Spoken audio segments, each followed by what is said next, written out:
ओम कुत्ता हे नमः। ओम नया भगवान कुकुर नमः। रे बाबू रे, भारत का अनभक्त लोगों का नया भगवान एक कुत्ता है। विश्वास नहीं होता है तो ये वीडियो पहले देखो।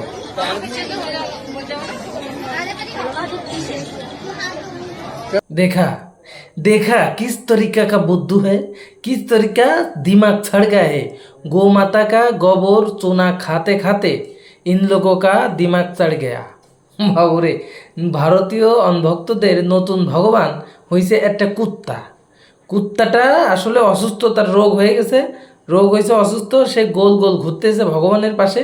এটা ভারতীয়রা কিছু মনে করতেছে এটা চমৎকার, এটাই ভগবান, এটাই আমাদের ভগবান কুত্তার রূপে ফিরে এসেছে, এই জন্য তার পূজা করতেছে, তার পাশে টাকা ছাড়াচ্ছে।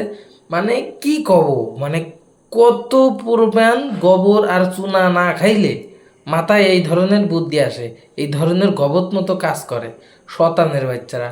আমি কোনো ধর্মকে ছোট করে বলতেছি না, কিন্তু এই অনভক্তদেরকে বলতেছি। মানে এরা এত পরিমাণ গোবর খাইছে যে ব্রেনটাই গোবর হয়ে গেছে।